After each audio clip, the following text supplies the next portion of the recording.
bienvenidos a otro episodio más de A Nadie Más Le Importa. Y en esta ocasión estamos muy contentos porque estamos con Mara Montañez.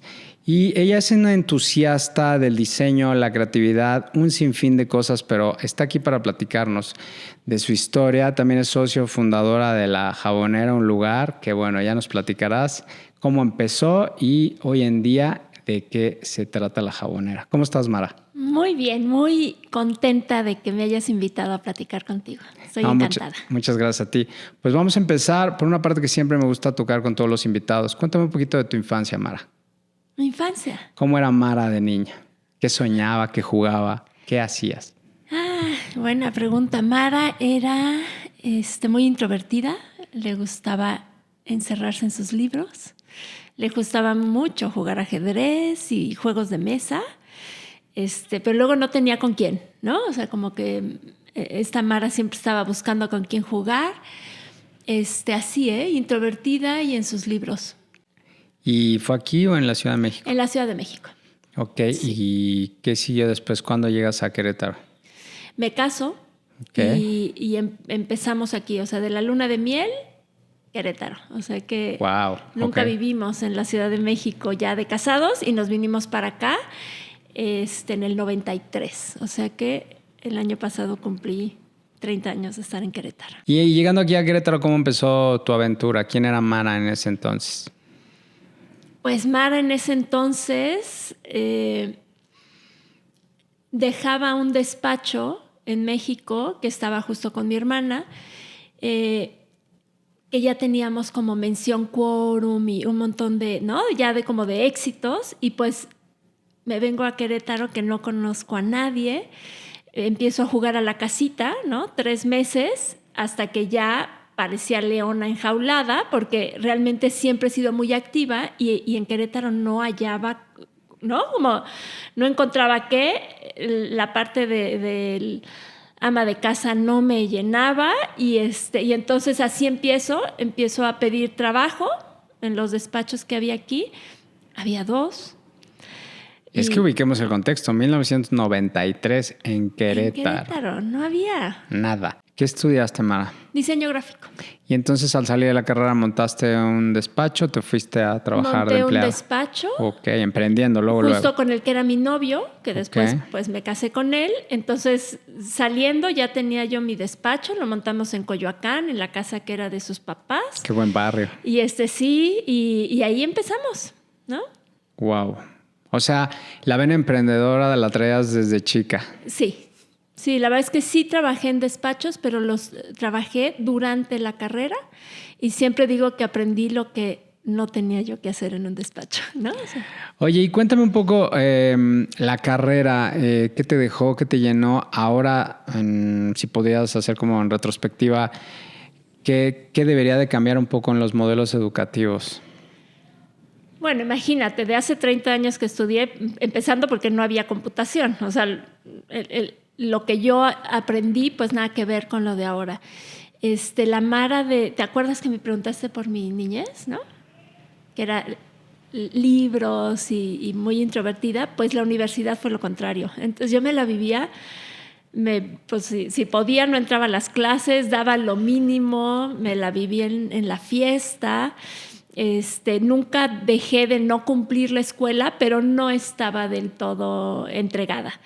Y solo, eso sí lo recuerdo, los buenos profesores, ahí sí no me perdía las clases, ¿no? Todos tuvimos profesores que decías, no, sí. Sí sabe, y entonces así no me las perdía, pero los que no tenía yo como mucha autoridad, no les veía mucha autoridad, muy poco. Entonces sí la pasé pues muy divertida, creo que también es una época para eso, y yo recuerdo que entendí mi carrera como 4 años después.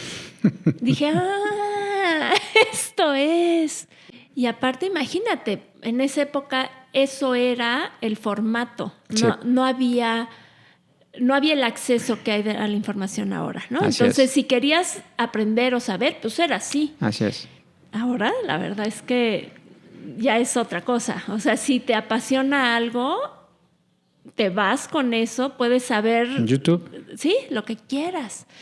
Alguna vez di una clase para profesores y era de creatividad en el aula, ¿no? Y entonces era cómo ayudarle a los profesores pues a fluir. Y entonces los profesores me decían, es que los chavos ahora creen que saben más que nosotros. Y yo, pues sí, de algunos temas que les llaman la atención sí saben más, ¿no? O sea, Qué duro.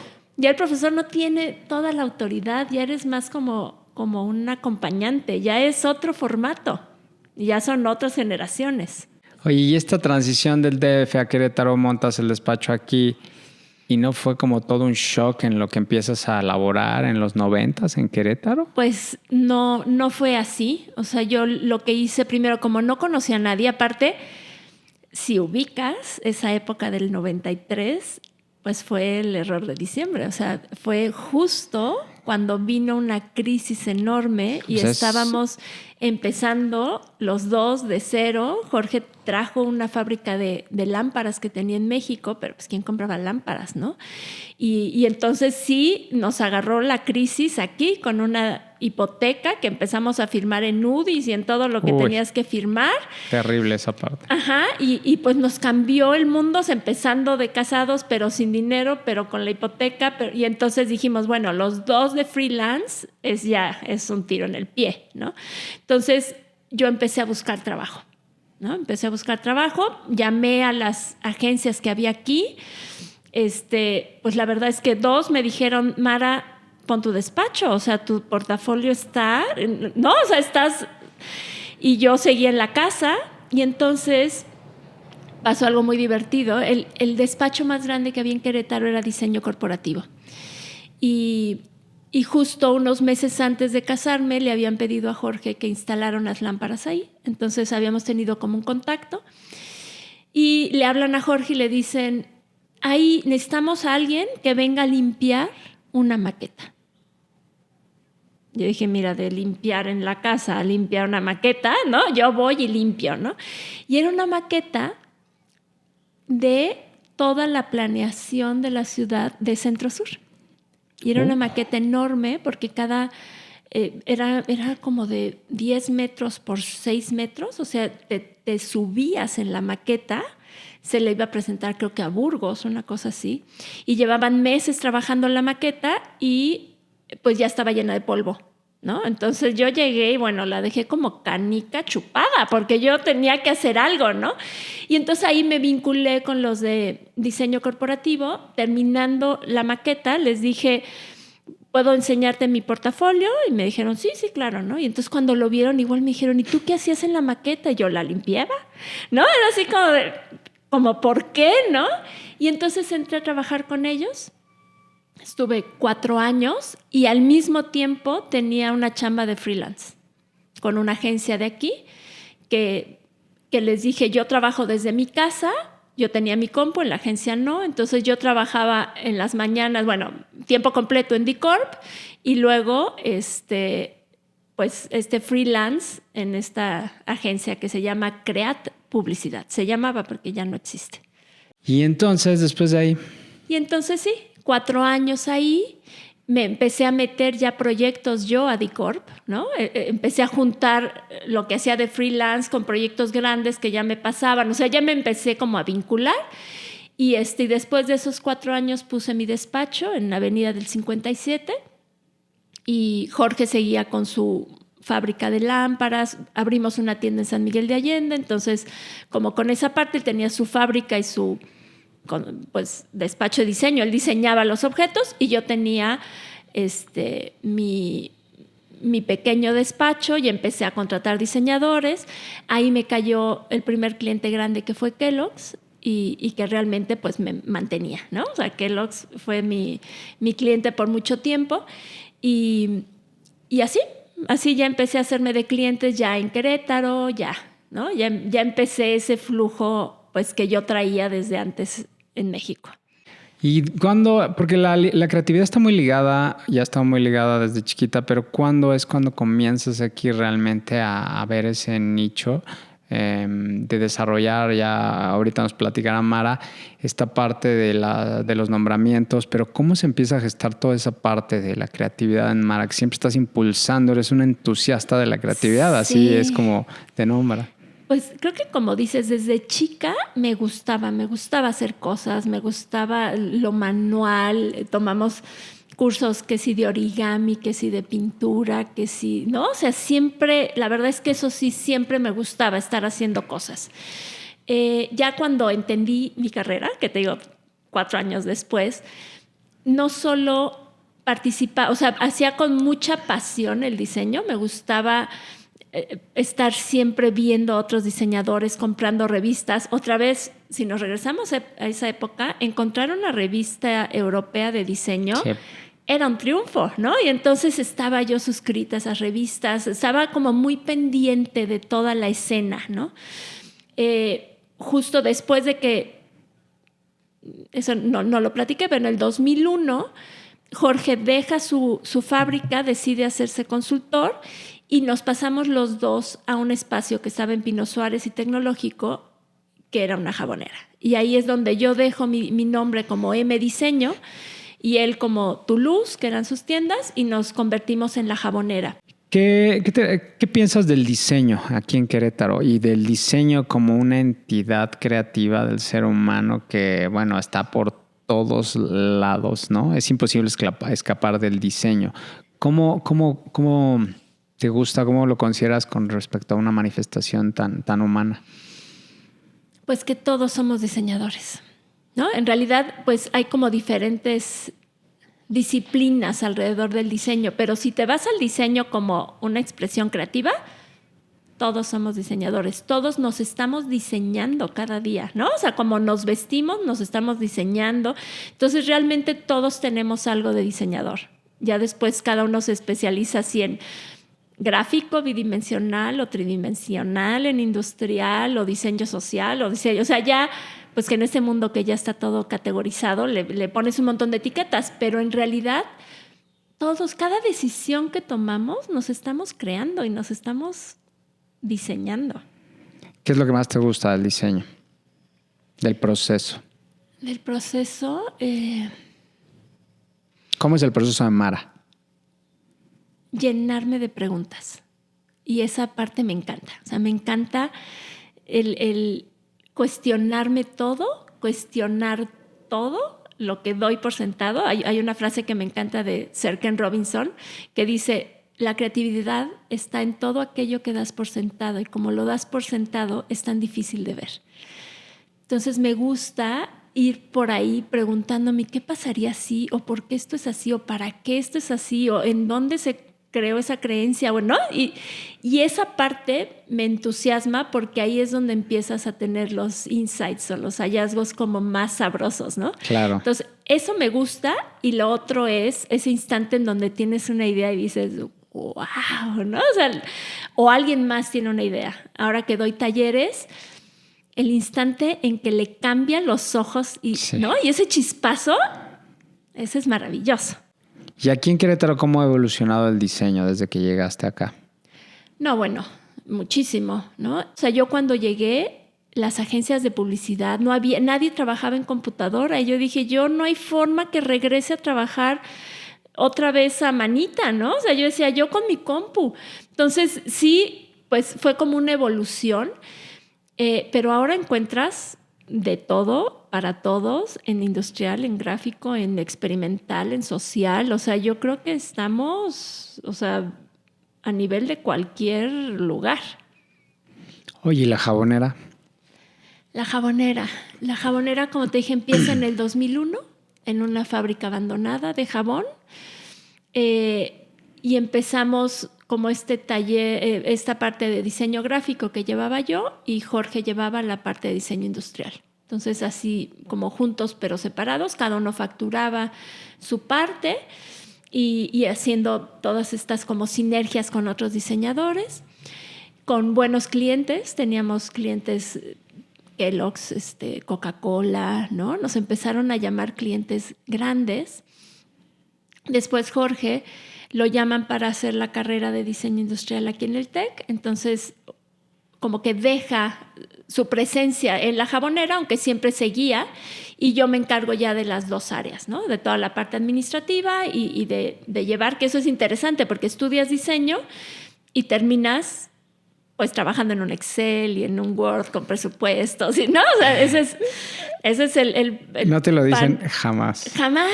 Jamás. Por suerte, esta Mara chiquita le encantaban las matemáticas. O sea, yo soy feliz en un Excel. No me molesta en lo más mínimo. También. Cosa que se agradece, porque entonces me gustaba organizar todo, ¿no? Tener orden. Entonces eso ayudó también a que esta parte financiera, aunque al principio no teníamos tantos procesos, pero por lo menos fuera muy sana, ¿no? O sea, como muy ordenada en esa parte. Y entonces, pues ya me quedo con estas dos áreas. Después viene un como lapsus en mi vida. Jorge deja el TEC, se va a trabajar a Whirlpool, nos vamos a vivir a Monterrey. En ese momento llega Mónica a Querétaro, deja la ciudad, se viene para acá. O sea, fue como de estos cambios en la vida en donde todo el mundo se mueve y todo bien, ¿no? Estoy 2 años en Monterrey, me termino divorciando. Y está también interesante porque en esos 2 años la Jabonera cambia de lugar. Nos piden el espacio porque iban a vender ese predio y entonces salimos a buscar un lugar. Todo eso yo desde Monterrey, Jorge y yo desde Monterrey. Nos piden el lugar, empezamos a buscar y aparece la Jabonera donde es ahora, que es en el barrio de la Estación. Y cuando el de bienes raíces nos enseña el lugar, nos dice, pues está abandonado, perdón, porque era un tiradero aquí adentro. Fue mueblería, pero antes fue jabonera. Y fue así como de, llevamos ya 10 años siendo jabonera y nos daba un poco de pesar nuestro storytelling, ¿no? Nos llamamos jabonera porque estamos en una fábrica de jabón y pues cambiarnos a otra oficina, íbamos a perder una buena parte del branding que teníamos y pues no, caímos en otra jabonera. Oye, y llegan aquí y ¿qué pasa? Dices que estaba todo hecho un caos. ¿Cómo funciona esta parte? Y me gustaría hacer un paréntesis. ¿Es tu segunda crisis, si la llamamos así, en tu vida? Sí, claro. ¿No? Porque me gusta mucho hablar aquí de esa parte, porque hoy en día con tanta inmediatez, con tanto lo quiero en el momento. Pareciera que todo es bien fácil, ¿no? Y aparte que todo sucede como una película, una elipsis del tiempo de 15 segundos, 1 minuto, pasas 5 años, no es cierto. O sea, sí. La realidad es que ahorita ya cuántos años estamos hablando y es tu segundo momento, ¿no? Exacto, y aparte, como que el diseño o esto de emprender en el diseño, pues siempre es de altas y bajas, ¿no? O sea, había momentos en donde sí, un montón de trabajo, ¿no? Una locura y todo, y luego nada, ¿no? Entonces también esta parte administrativa cuenta mucho. O sea, si tienes un montón de ingresos y pagas impuestos y todo de esa parte, pero quizás sabes que en 2 meses no vas a tener o tenemos clientes que nos pagan a 90 días, ¿no? Entonces, pues 90 días le estás financiando, o sea, toda esa parte que realmente tienes que tener como una visión completa para poder mantener, porque en cuanto tienes empleados, pues tienes que pagarle sus sueldos, haya o no haya trabajo. Y si no hay trabajo, pero sabes que va a venir trabajo, entonces tienes que mantener. O sea, todo ese juego de energías y de optimismo y pesimismo, porque al final a veces el dinero te da esos estados de ánimo, aunque ya los he soltado, pero al principio sí era, no tengo, ay, sí tengo, no tengo. No. Entonces, manejar todo eso creo que es importante, el perder un cliente o ganar un nuevo cliente o que ese cliente esté ya con la competencia, pero nunca quedaste mal. O sea, todas esas cosas las vives en estos 20 años, ¿no? Y luego, claro, me divorcio, me regreso en otro espacio porque la mudanza ni siquiera me tocó a mí, ¿no? Entonces fue así como, ¿no? Llegas y, plum, y va de nuevo. Pero algo que sería importante que transmitirle a todas las personas es que no es magia, ¿no? O sea, eres una persona organizada, estructurada, que planeas, ¿o me equivoco? Sí, y que sí, que planeo, que como que voy como fluyendo, ¿no? Con todo lo que se presenta, porque con los niños, por más que quieras planear, pero sin un plan es doblemente peor, es ¿no? doblemente peor, sí. No, y sí, como que parte de la jabonera es cuando te digo que te entrego, te entrego. O sea, no había, ¿no? Y otra filosofía de la jabonera es que no nos desvelamos. Entonces, también es como tener conciencia del manejo del tiempo. Cuando el cliente llegaba con bomberazos imposibles, les decíamos, así no, pero quizá así, ¿no? ¿O por qué? O sea, empezaban las preguntas de, ¿pero por qué te urge? No, es que me voy de viaje. Ah, no, pues mira, vete de viaje tranquilo. Y, ¿no? O sea, a veces las urgencias no son tan urgentes. Empezamos a preguntar y entender cuál era este sentimiento de urgencia. Y es muy, muy raro que trabajemos horas extras. Los fines de semana no se trabajan, ¿no? No nos desvelamos. Y yo creo que fue un poco por lo mismo, porque no había manera de que yo dejara esa otra parte, y obviamente tenía gente en la que me apoyaba, ¿no? Pero creo que sí, el organizarte y el ver la película completa y no irte con el rush que a veces te marca o el estar cliente. en el cine contestando mensajes de chamba como sí, él, no, ¿no? No. Vas con tus hijos supuestamente y cuántos no vemos en el parque que están ahí atendiendo llamadas, claro. Exacto, sí. Sí, la verdad es que lo evitaba, ¿no? Trataba de estar, digo, de repente sí había algo, pero los clientes ya sabían que aparte en ese momento no contestaba, ¿no? O estaba yo más distraída, entonces pues tampoco les convenía. O me acuerdo una vez un cliente me dijo, Mara, voy a trabajar con ustedes, pero quiero que tú me atiendas, ¿no? Y le dije, ¿no quieres que yo te atienda? Y el otro, no, sí, yo quiero que tú me atiendas. Le dije, no. Le dije, te va a atender mejor alguien que esté sentada totalmente pensando en ti a yo que traigo mi cabeza con 1000 cosas, ¿no? O sea, yo estoy detrás, pero si quieres que yo te atienda, pues no te alcanza. No, te vas a desesperar, ¿no? O sea, porque pues llega un momento en donde no puedes todo. Y también creo que esa es otra. Saber, yo siempre digo que te estresa la cantidad de cosas que tienes que hacer. Entonces, lo mejor es pues quitar cosas que tengas que hacer y entonces te desestresas. O sea, sencillo, esto no voy a poder, las quitas y listo, ¿no? Pateas cosas que no van a salir. No porque las pongas en tu to-do list, van a salir. Entonces, pues yo quitaba cosas, o sea, no puedo. ¿Cómo funciona su estructura de la jabonera? Cuéntanos. Pues ahorita como estamos, Mónica está en la cabeza de diseño gráfico, ella atiende sobre todo toda esa parte. Yo estoy dando los talleres, es donde me gusta estar, y estoy como coordinando la parte de diseño industrial. En diseño industrial tenemos diseñadores que no están físicamente aquí, sino que los contratamos por proyecto. Nos ha funcionado bien y sobre todo después de pandemia o antes de pandemia ya estábamos encontrando ese formato y nos agarró mejor parados porque no teníamos una nómina tan grande. Entonces por proyecto tengo diseñadores que están por fuera y tenemos de planta diseñadores. Hay una persona que nos ayuda en administración y Mónica y yo que estamos como un poco directoras las dos, ¿no? Porque lo que está interesante ahorita es que sí está toda la parte del diseño y está toda la otra parte que ya el otro día me decían, es que eres activista. Y yo, bueno, no sé en qué momento entusiasta, pasé a ser, ¿no? Yo digo que soy más bien entusiasta y esta parte de la creatividad que ves posibilidades en todo, entonces pues pareciera que todo se puede hacer y pues sí, todo se puede hacer. Entonces, de alguna manera tienes que sacar el día a día de los clientes porque pues de ahí comemos y de ahí llegan los recursos. Y hay otra parte que nos mueve mucho, que es esta parte más de vinculación de industrias creativas, de lo que platicarás con Mónica del barrio, ¿no? De cómo eso te quita tiempo pero te llena de energía, ¿no? Entonces es como ahorita balancear esas dos cosas. Quizá mis hijos ya no están conmigo, ya están grandes en la universidad y ahora tengo todas estas bolas de hijitos que ando echando a andar, ¿no? Entonces la personalidad de estar en el juego creo que siempre ha sido la misma y nada más vas cambiando en dónde pones tu atención, ¿no? Cuéntanos de estos nombramientos de la UNESCO en los que trabajaste. ¿Cómo sucedieron y el por qué? Porque mucha gente no lo sabe. Sí. Pues en el 2018, algo así, llega el que era el secretario de Turismo Municipal y nos dice que va a sacar unos unas rutas, ¿no? Iba a haber una ruta del diseño.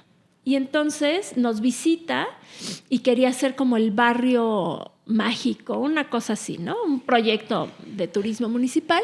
Y llega aquí a La Jabonera y pues se sorprende, ¿no? De todo lo que hay y de lo que hemos hecho, porque, te digo, aparte de vincularnos con toda la escena de los que estábamos haciendo cosas, luego nos dice lo del barrio mágico y nosotros me acuerdo que le decimos, a ver, tu barrio mágico lo iniciamos hace 5 años, ¿no? O sea, esto es de un trabajo de estar sosteniéndolo, de estar aquí, de tener esta intención, y por eso se siente lo que se siente, pero no era así, ¿no?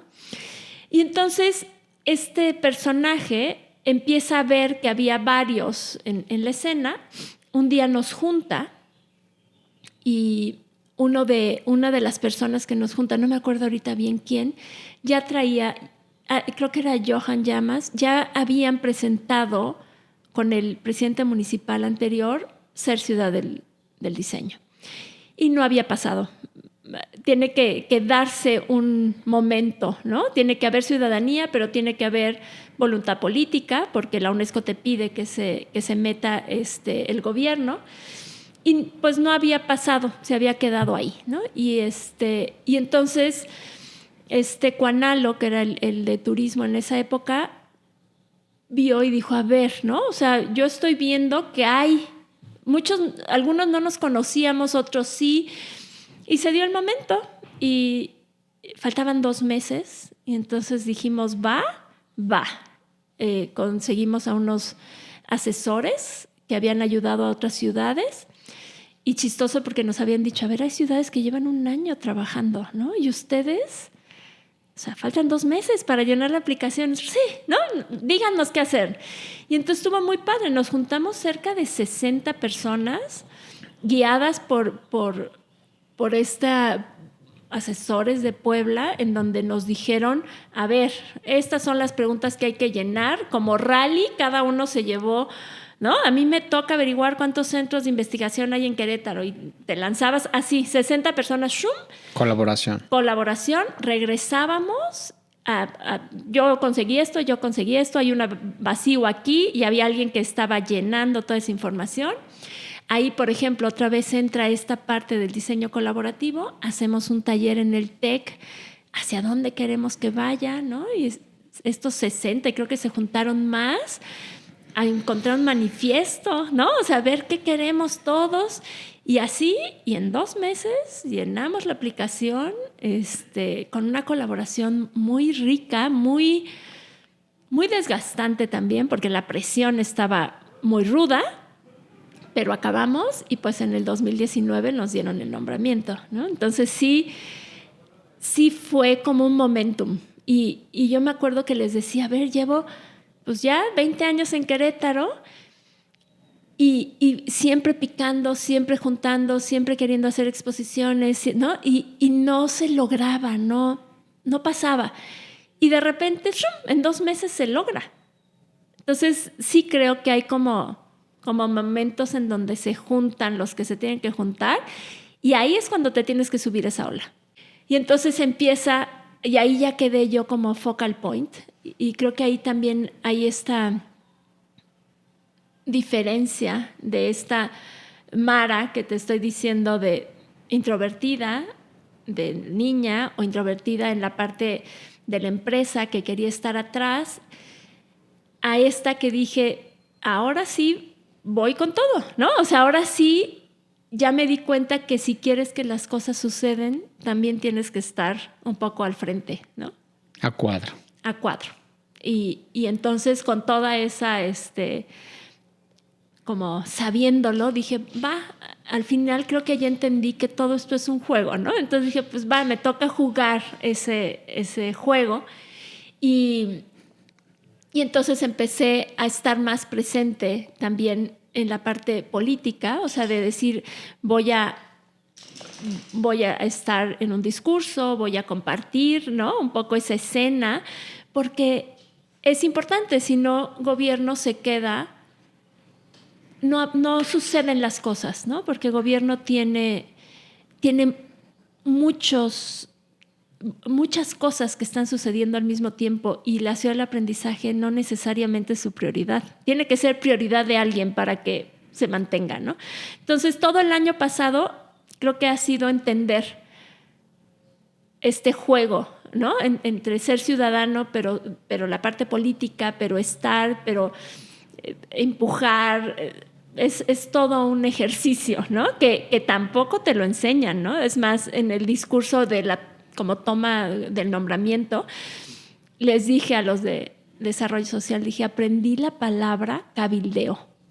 No estaba en mi lenguaje, ¿no? Y aprender a cabildear, o sea, toda esa parte creo que son otras competencias que no las tenía o no sabía yo que las tenía y entré en ese juego, porque yo creo que ya para allá va estos nuevos gobiernos, estos gobiernos realmente abiertos, en donde la voz del ciudadano puede tener un peso, y no solo un peso de voto, sino de dar soluciones. ¿Quién más puede dar soluciones que el que usuarios está viviendo el problema? Claro. ¿No?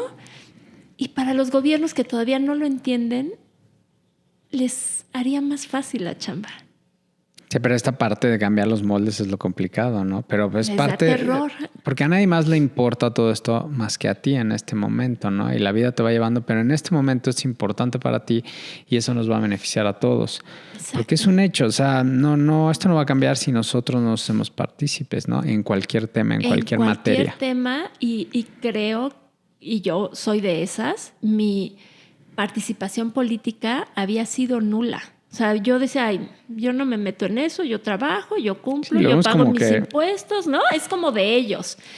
Y ahorita pues me estoy dando cuenta de que no, de que realmente si quieres hacer cosas te tienes que involucrar, tienes que estar ahí, tienes que empezar a entender, tienes que saber cabildear, yo nunca he sido la de estar en lucha y enojada y peleando. Yo más bien soy de conciliación. Vinculación, del cómo sí, ¿no? De que siempre hay muchas opciones, ¿no? Siempre digo, hay más soluciones a un problema que al revés, ¿no? Entonces, como siempre he estado desde ahí, pues desde ahí también veo esto, ¿no? Entonces, veo que gobierno hace algo y voy y les digo, a ver, ¿qué tal si mejor hacemos tal cosa? O ¿por qué no hacemos tal otra? ¿No? Entonces les doy como opciones más allá de lo que ellos ven. A veces me hacen caso, a veces no. Pero pues es este juego que ahorita me tocó estar, ¿no? Entonces, pues estoy desde ese lado. ¿Y esta parte la estás disfrutando mucho? O sea, con todo lo nuevo que trae. Sí. La estoy disfrutando mucho porque he logrado no engancharme y pareciera que si no te enganchas y no te enojas, no se hacen las cosas. Pero estoy viendo que también desde el otro lado se hacen y puedes, hasta digo que la bondad puede ser disruptiva, ¿no? O sea, estar ahí, estar con buena actitud, estar siempre sonriendo, marcando sí mis puntos de vista, pero todo bien. Pareciera que se puede, ¿no? Pareciera que te escuchan. Pero creo que sí es una labor de ir mostrando que hay otra manera de hacer las cosas. Claro, siempre hay opciones. Siempre hay opciones. Pero independientemente de eso, la Mara que salió de la carrera, ¿cómo sería si la trasladáramos, si la apareciéramos en 2024? ¿Cómo vería el mundo con toda esta inmediatez, esta poca capacidad de frustración, este acceso a la tecnología maravilloso como herramienta bien usada, pero también con todo lo no malo, sino estos vicios, esta ansiedad? Porque sí es como una balanza complicada ser joven hoy. ¿O qué piensas sobre ese tema? Yo veo dos puntos en este tema de la tecnología, ¿no? Este boom de la inteligencia artificial, que puede ser una herramienta maravillosa, lo que está haciendo es cada vez separando más la brecha digital. La movilidad social cada vez va a ser más difícil para el que no tiene acceso a una computadora, ¿no? Entonces, los que solo ven la inteligencia artificial dicen, es que el mundo es tecnológico. Por Dios, yo cada vez que veo eso digo, voltea, ni siquiera te tienes que ir a la sierra, ve a las afueras de Querétaro a 10 minutos y eso no está pasando. Entonces, esta realidad del mundo tecnológico no es real. Burbujita. Es una burbujita de todos los que están ahí metidos y que piensan que eso es. Entonces, otra vez, esta curiosidad y estas ganas de preguntarte, decir, ¿eso es realmente lo único que hay en el futuro? Y últimamente he estado con este tema del futuro y justo le pregunté a una persona que vive haciendo aceites naturales y entonces le dije, ¿para ti qué es el futuro? Y ella me dijo, es que lo disruptivo va a ser regresar a lo natural. Y entonces desde ahí puedes usar la inteligencia artificial o no. Puedes, ¿sí me explicó? O sea, puedes decidir, porque al final otra vez nos estamos creando. Yo no puedo decir, no voy a usar inteligencia artificial. Pues no, porque para allá va el mundo. Al contrario, tengo que subirme a esa ola y entender de qué va. Pero saber que al final la sabiduría o la creatividad la tengo yo. Y es una herramienta más, ¿no? Entonces, creo que ese juego, el saber que está la tecnología, pero no, si se va la luz, saber que puedo pensar, que puedo hacerlo a mano, ¿no? Entonces, yo creo que esa conciencia es la que no hay que perder, ¿no? Y creo que eso es lo que le diría a esa Mara si regresa y decir, hay un montón de espejitos maravillosos, pero la conciencia es tuya, escúchate, ¿no? Esto, el platicar, yo creo que ya va a ser disruptivo el ver a alguien a los ojos, ¿no? Y más si vienen todas estas cosas así que, ¿no? Lo que acaba de lanzar Apple de que puedes estar en una plática, pero también viendo tus emails. Nunca va a ser lo mismo. El cerebro no puede. El cerebro no puede estar en dos lados. Uno de los dos está desatendido o los dos. Entonces, pues no creo. O sea, creo que hay que como estar conscientes de que puedes estar atendiendo una cosa, ¿no? Ver este rollo de la atención, y creo que ahí es donde hay todo un tema de salud mental. O sea, hay un tema de cómo manejar eso. Creo que ahí es donde tenemos que enfocarnos. Sí, definitivamente. Oye, Mara, y platícanos un poco sobre estos talleres de la jabonera. ¿Cómo funcionan? O sea, ¿cómo es el ciclo anual, etcétera? Cuéntanos un poco. Pues, en realidad, los talleres no los hacemos abiertos al público, sino que las empresas nos contratan. Entonces nos dicen, tengo esta problemática y quiero tener soluciones, quiero tener opciones o posibilidades. O a veces nos dicen, quiero que mi gente sea más creativa o no esté en la queja, ¿no? O sea, que vean más allá, que no... Entonces, hacemos estos talleres para que vean su potencial creador, ¿no? Que tanto creas tú la queja como creas tú el optimismo. Las dos cosas las estás creando. Tú decides en dónde te paras, ¿no? Pero lo tienen que ver. Y entonces tenemos dinámicas para que jueguen con eso y lo vean y se vean creadores de la queja o del problema o creadores de la solución. O quieren desarrollar nuevos productos o quieren validar ciertas cosas. Entonces, ahí es donde están estos talleres, ¿no? En donde sí usamos el design thinking, un poco porque el design thinking se puso de moda, pero en realidad eso lo hemos usado desde siempre, ¿no? Es una parte primero de investigación, curiosidad, otra vez las preguntas, entender de qué va, ver como un hilito, un conductor, dices, va por aquí y empezar a dar soluciones, ¿no? Y luego ver si funciona. O sea, es como iterar, o sea, vas y regresas y vuelves a tocar base, funciona, no funciona y vuelves a empezar, ¿no? Entonces, tanto hacemos talleres así, como en los procesos tanto de diseño industrial como de diseño gráfico, entramos con nuestros clientes a una fase creativa al principio.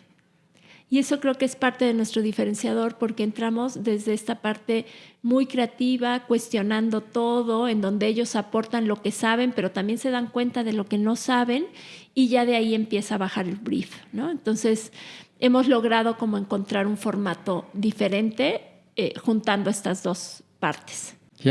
Hablando un poquito de eso, también es esta parte de disfrutar los procesos, ¿no? Algo que me quedó mucho de esta plática es vincularte.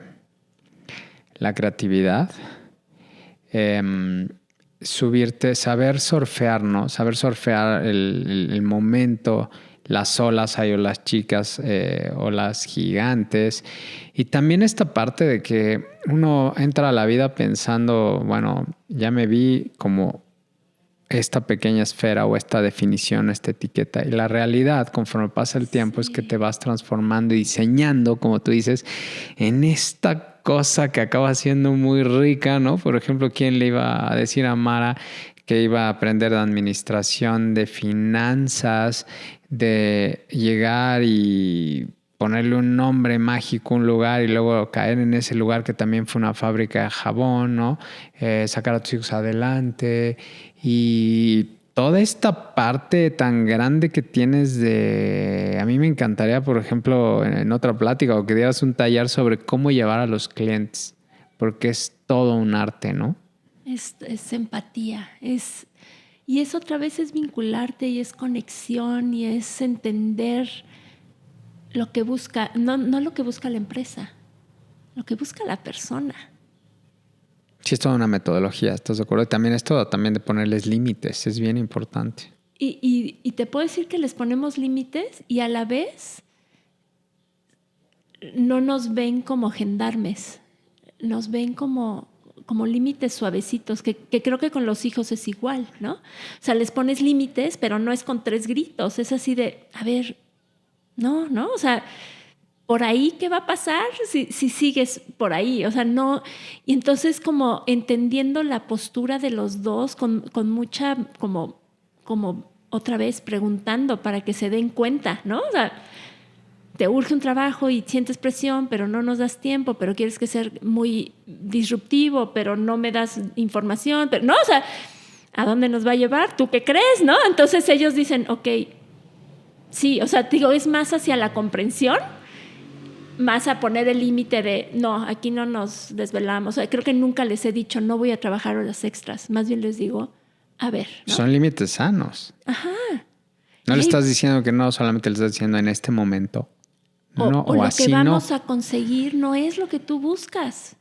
Porque no hay, porque falta información, porque no, o sea, es como entenderlo, pero para eso primero tienes que entenderte tú. Tienes que saber en dónde estás, saber si sí se puede, saber con quién cuentas, ¿no? O sea, tener como muy claro, porque entonces eso es lo que le estás poniendo al cliente. Y a ver, me voy a ir más lejos. Es lo que le estás poniendo a la vida, ¿no? O sea, ¿cuántas veces no le ponemos límites a la vida por miedos o por creencias? No porque realmente no puedas, ¿no? Y ahorita que decías subirte a la ola, no todas las olas grandes las tienes que surfear. No porque se te presentan. Ahí otra vez tienes que regresar y decir, ¿quiero esto? La dejo pasar.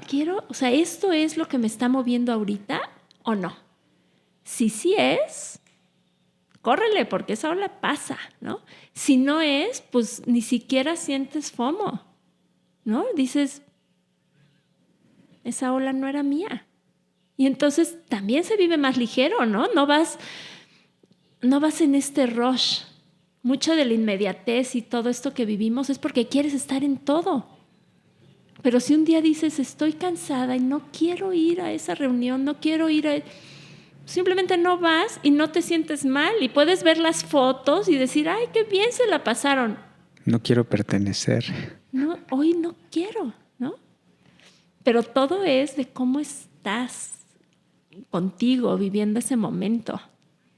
Y creo que ahí es donde realmente nos vamos creando. Hay que aprender a diseñarnos, ¿no? Con toda esta información. Y hay que saber que más bien podemos ser lo que queramos ser. Porque los límites también los creamos. Sí, claro. ¿No? Entonces, y ya a veces te das cuenta que estás creando el límite y dices, pues sí, lo estoy creando. ¿Y qué? ¿No? O sea, ahorita me siento cómoda así. ¿Qué? Porque nadie te dice que no puedes pararte a hablar en público, o sea, no naciste con un chip de hablar en público, no. ¿No? O sea, todo eso nos los vamos poniendo. Entonces, creo que más que crear es descrearte, ¿no? Sí. Muy bien, Mara. Y pues muchas gracias por estar aquí en este espacio. Y también nada más rápido, ya para cerrar como por tercera vez, cuéntanos de este proyecto que viene. ¿Cuál proyecto? Del podcast. Pues estamos empezando un podcast de... La creatividad pareciera que es de uno solo. O sea, que tú eres creativo y entonces te vas creando. Pero resulta que llega un momento en donde te conviertes como en un líder creativo. Queriéndolo o no, todos los líderes terminan siendo líderes creativos y tienen que sacar el potencial creativo de sus colaboradores, de sus proveedores, y como que poco se habla de eso, ¿no? Poco se habla de cómo la gente está logrando hacer eso con los demás. Y entonces estamos iniciando un podcast para eso, para encontrar hasta estos clientes que no están necesariamente en las industrias creativas, pero que son líderes creativos, ¿no? Y que igual y ellos ni se han dado cuenta. Y ese es un poco el juego que queremos, como entrar a eso. Se va a llamar el tendedero de la jabonera, porque queremos como tender conexiones creativas. Y pues a ver qué tal nos va. No, súper bien. Y ya es próximo el lanzamiento, ¿no? Ya, estamos en eso. Muy bien, Mara. Pues muchas gracias otra vez y estén pendientes gracias a ti. Del lanzamiento. Y qué maravillosa historia la tuya, en serio. No, en serio, muy, muy, muy agradecido de escuchar toda esta parte que a final de cuentas son enriquecedoras, que aportan a nuestras vidas estos episodios de valentía, de tenacidad y de que, como dices tú, o sea, es una caída libre que nunca termina y que lo que tenemos que disfrutar es este proceso, esta caída sin piso. ¿No? Me quedo con eso, Mara. Muchas gracias. Muchas gracias por venir. David. Nos vemos. Encantada.